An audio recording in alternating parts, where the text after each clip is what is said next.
Hey guys, and welcome to another episode. We are continuing our booking of the Yes Movement in TEW 2020.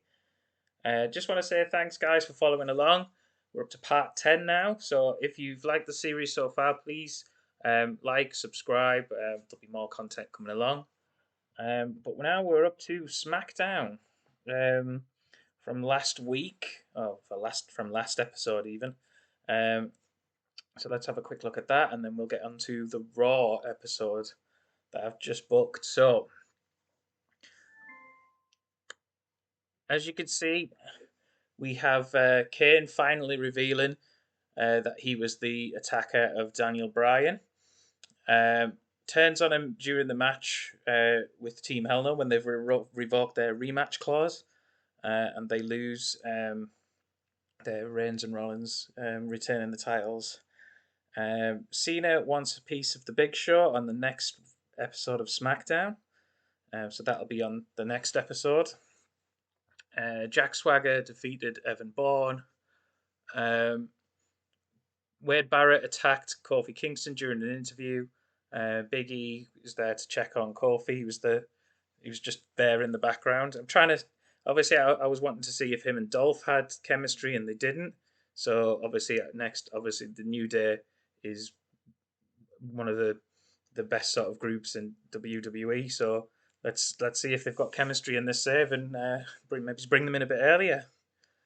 Um, the Miz became the number one contender for the Intercontinental title, so he'll face Dean Ambrose. Jericho and Orton had a moment. Jericho had defeated Darren Young, was talking about his upcoming match um, on Raw with Orton. Orton is the number one contender for the WWE Championship. If you know, in the last episode, I made that mistake. It was meant to be Punk I booked to win, and I accidentally booked Orton, so I'm trying to book myself out of that mess now. Um, it will be rectified on the episode of SmackDown next. You'll see what happens at the end of the show. Um, Del Rio and Sheamus went to a double DQ, and Dolph come out as the show off that he is. He doesn't mind taking on both men at Payback.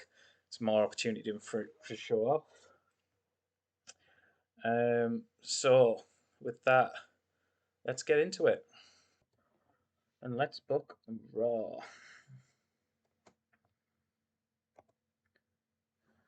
So then we start off with the pre-show. We have Joe Hennig, Antonio Cesaro, and Drew McIntyre getting a win over Yoshi Tattoo, Tyson Kidd, and Justin Gabriel. Cesaro hits a neutralizer for that, so that gets a 50. There's only Cesaro whose popularity is at 50. Everyone else is like in the 20s and 30s, so a decent result for who's in the match. Again, in these pre-shows, I'm just trying to get as many people on them as possible, getting some experience in there. But yeah, not a really great rate in there for the Divas division. Obviously, a lot of new Divas to the wrestling business back in 2013 when that was the focus. So their in-ring skills aren't great, and their popularity isn't great either. So again, in the 20s and maybe he's in the 30s for one or two of them. So yeah, not great. It's difficult to get them on the show as much, but I am trying. Evan Bourne picks up a win against Hunico, gets a 51. Again, decent rating for those guys. Evan Bourne's at like a 40 popularity. I think Hunico's at like 20. Right, we're starting off Raw. Orton and Jericho hyping up the main event and a classic start to the show. Getting verbal jibes at each other, and generally Jericho pointing out that if he beats Orton, surely he should be number one contender, which infuriates Orton. Gets a 93. We start the show with the first match. John Cena and CM Punk get the win over Ryback and Mark Henry. Punk getting the win there with a go to sleep. That was after the group of Henry, Ryback, and Big Show attacked Cena and Punk at the on the previous show and left them lying. So this match was pre-booked. After the match, the Hall of Painers, which is the worst, obviously, name ever, but it's the one I came up with. I couldn't think of anything better. I didn't. It was something around dominance that I wanted, but it wasn't working. So we just went with that. But they come out and take out Punk and Cena. So that's Big Show. Obviously, Henry and Ryback recover and take them out again and stand tall. Gets an 81. We have Big Show then calls out anyone in the back because he feels on top of the world. Unfortunately, this match didn't click. Big Zeke came out. Gets a 56 though, which is great for Zeke because I'm sure he's only rated like 20 popularity. So it's a shame about the awkward chemistry, but it is what it is. Hype video for MVP. Highlighting his achievements before and now he's back. I think he only left WWE in early 2013, so he's had a few months off and now he's coming back. We have Zack Ryder and Hawkins recording something for his YouTube show, and Ambrose comes in, takes out Hawkins, and challenges Ryder to come and meet him in the ring. He fancies a match, just something random to add to the show. Ambrose gets up the victory with a Death Rider and makes defense number 1 of the Intercontinental title.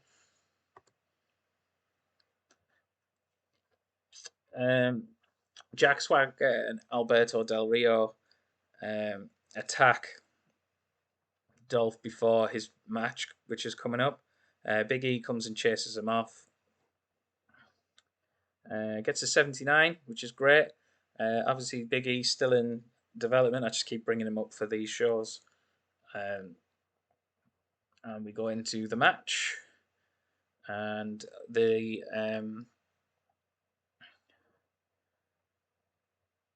Ricardo, with the distraction, allows Del Rio to tap out Dolph Ziggler. So the pre-match attack obviously helped here. And the heels get the victory. Sheamus and Dolph have zero chemistry as partners, which is a shame. Because, as you see in the next segment, I thought I was onto a great idea for their tag finish. So Sheamus and Ziggler fight back after the match. Del Rio leaves Swagger in the ring, and he takes a broad kick zigzag combination, which gets an 81. I just thought that would look cool if Dolph jumped up and clung on for the zigzag, and then Sheamus hit the broad kick. But it's not to be. They don't have chemistry as a team. Big E gets a match on Raw. Wade Barrett, who was the one who attacked Kofi from behind last week, Big E took exception to that and challenged Barrett to a match. And Barrett gets the win here with the bullhammer. Team Bella, who were formed on the previous show, which is similar to real life. It wasn't exactly at this time, it was a bit later on, but Nikki Bella, Brie Bella, and Alicia Fox. And they've challenged AJ and Caitlyn to find a partner to take them on SmackDown. This gets a 52. Kane gets a victory over Kofi Kingston, which gets a 62. He wins with the choke slam. After match, Daniel Bryan appears on screen in a recorded message saying that he's going to release his inner monster when he fights Kane. Now, remember this phrase that he wants to release his inner monster because it's important for maybe a few weeks or months down the line when the Wyatt's debut. That gets an 88, which is excellent. Legacy get a victory in a non-title match over Roman Reigns and Seth Rollins. when Cody beats Roman Reigns. Could that be the main event of WrestleMania in 2022? He hits a crossroads. During the match, The Miz distracted Rollins. Um, the Miz and Ambrose were at ringside. Um, Ambrose obviously with the Shield, and Miz came out to equal the sides, and they were brawling on the outside, which distracted Rollins and allowed Cody to come up from behind and get the crossroads. And well, sorry, Reigns was distracted and Rhodes hit the crossroads. Um, so I got a 70. After the match, the Shield fume at the injustice and promise payback in a promo, basically challenging the Legacy to put their titles on the line in a tag match. And obviously, Ambrose is already feuding and going to face The Miz at Payback. So it gets a 78. In the main event, Chris Jericho defeats Randy Orton with a code breaker. So our number one contender, mistaken number one contender, is pinned here. And Chris Jericho, after the match, talks about how he should be added into the main event. CM Punk comes out. He feels he should be getting a shot at the WWE Championship, having been screwed via Paul Heyman. John Cena agrees that everyone has a case here to face him, and Stephanie comes out and says she needs some time to think about this. She'll make a decision. On it says Raw there, but it should be SmackDown. So she's going to make a decision on SmackDown, and that ends the show. It's in 87 there. So let's see. Overall, we get an 82, which is great. Better than not as good as the last few shows. Again, been using some lesser known talent in the show, such as Big E and Ezekiel Jackson. But yeah, really pleased with an 82. So let's go and check a few things out.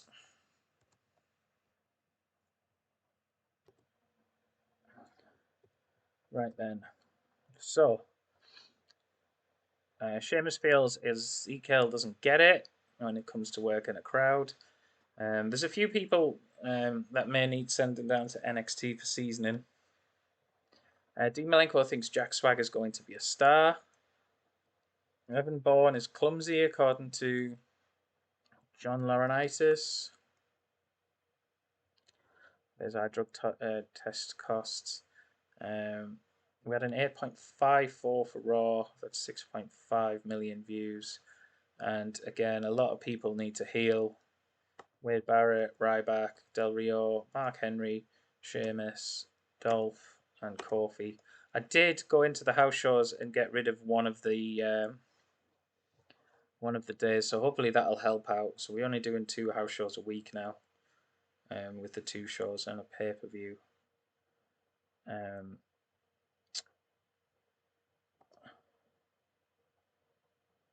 Yeah, so I'm definitely going to have to rest some of these guys. Might have to change some booking. I keep saying that, and then I forget to do it. So let's check storylines first. I did some swapping around. Yeah, so the Divas is not doing great. Obviously, the introduction of the lower card is obviously because they're not an official tag team. That's why they were brought into that. So yeah, that's why that's gone down from 60, but it's not one of the top 5 that I focus on. The Intercontinental Championship is one of them. Obviously, Miz and Ambrose are in that pot there. Added MVP in there as well. He's going to be in the Intercontinental title. Trying to build Drew up slowly. He's only been on the pre-shows, but he's going to have an alliance with Wade Barrett, which will hopefully help him. We've got Our legends, which is dipping a bit because none of them are kind of feuding. I could add Brock into the CM Punk uh, storyline because he's going to feud with him, but not till SummerSlam.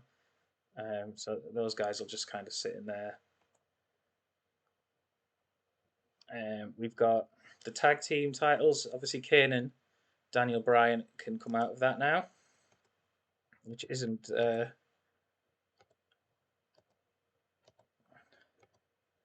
And they will go into the contenders.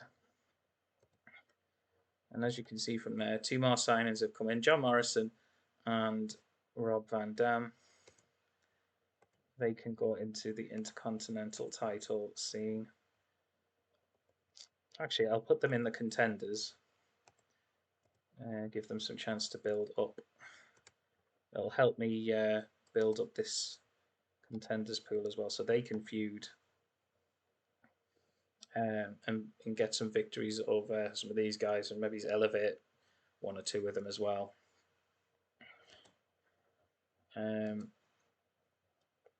So our WWE Championship scene, obviously, it was meant to be Punk and Cena, but because they're both going to be faces, I wanted them to. They weren't really going to be attacking each other and whatnot. It wasn't going to be one of them feuds. So Big Show, Henry, and Ryback were brought in as their sort of group. Obviously, they are going to get a lot of victories outside of the ring, standing tall in a lot of angles. Because I'm trying to build them as a dominant group. They will win um, some matches against Cena and Punk as they build up towards facing the Shield. That is what I'm building to when the Shield turn face. And then we've got Del Rio, Sheamus, and Ziggler in this pool here. So hopefully with RVD and John Morrison in there, that'll help this group.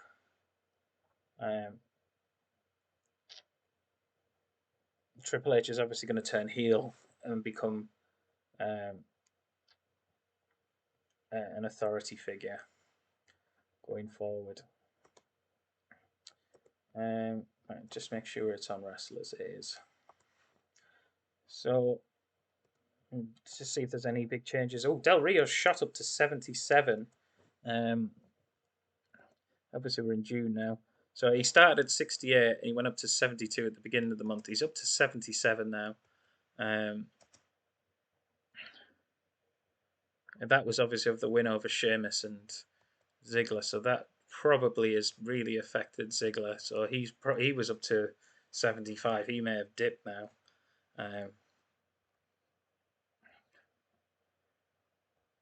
Hopefully not a lot though. Those haven't changed.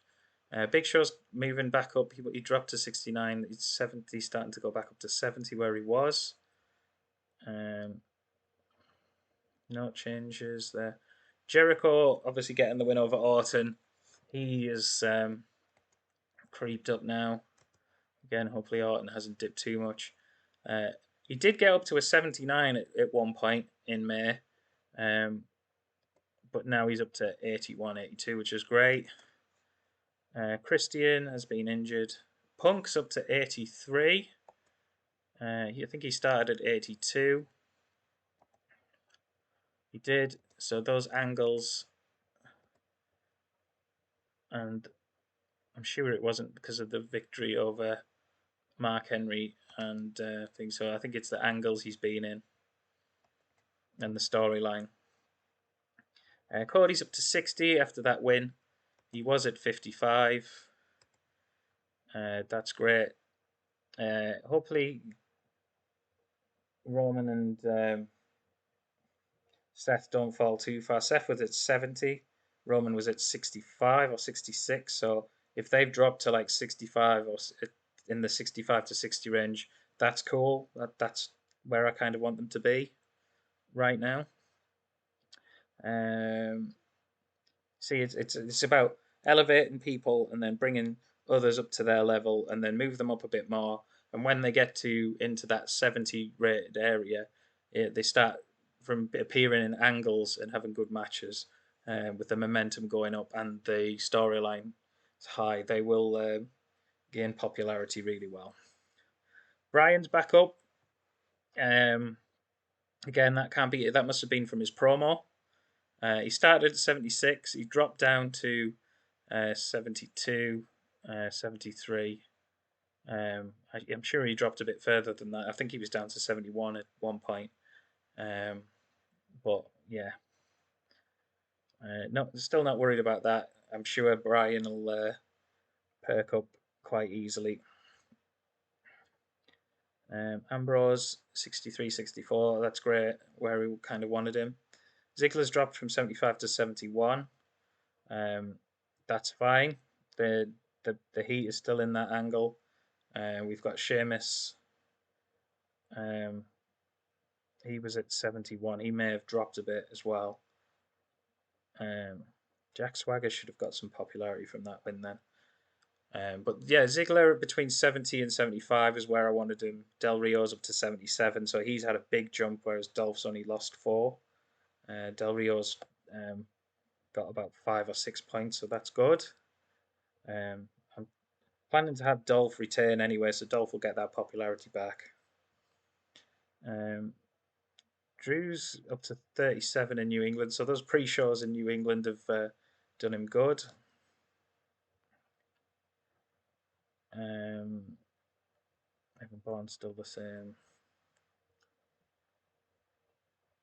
Yeah, Jack Swagger's up to 55, 56 now after that win in the tag match. Like I said, I'm just kind of hoping Sheamus hasn't dropped too much. But again, that's part of the situation when you book people to lose. When they're like around the same level or higher than someone. Cena's up to 85. He may be popularity locked at 85. We'll have to wait and see. He's still going to put on great matches and angles at that level. Kane's still the same. Yeah, Kofi is still at 56, which is great. He did start at 50, so that's good. Mark Henry's around the same. Those hype videos aren't doing much for MVP. He is going to debut soon.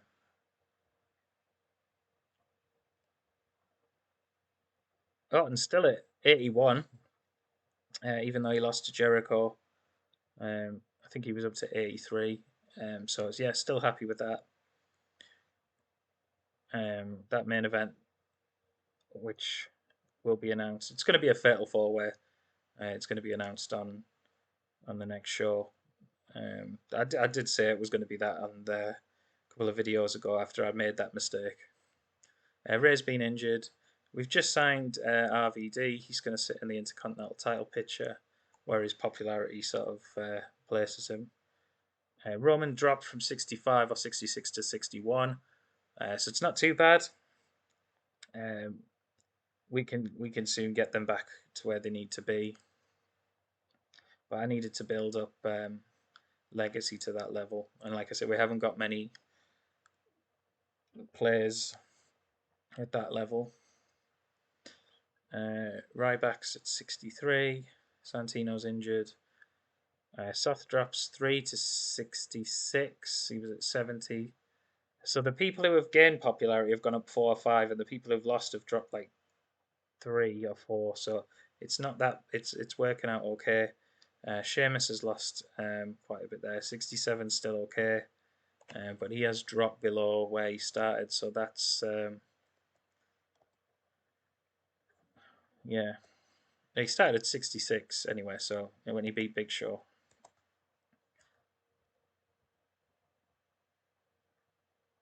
Ted's up to 50 now. He was at 45, which is great. I was hoping a little bit more, but it is what it is. Miz is down to 69. He was at 70. Barrett had gone up to 67. But I put Kofi over to get Kofi some pop. But 64 still good. like if I can get them to 60 and over with if they've got good entertainment skills, they're going to get 70 high 75s to 80s and angles, which will help them grow. Um, Rider's still the same. So that's it, guys. That's it for that episode. Um, just let me know if you don't want me to run through the rosters and storylines at the end. If you just want me to do the shows, I love feedback, guys. So if you could give me some, that would be great. Tell me what you like, what you don't like. Um, Obviously, it keeps supporting the channel. I really appreciate it. Likes, subscribes, and whatnot. Um, and Next, we'll be doing SmackDown as we build up to Payback. So I hope you'll join me there. So stay safe, guys, and I'll catch you later. Bye.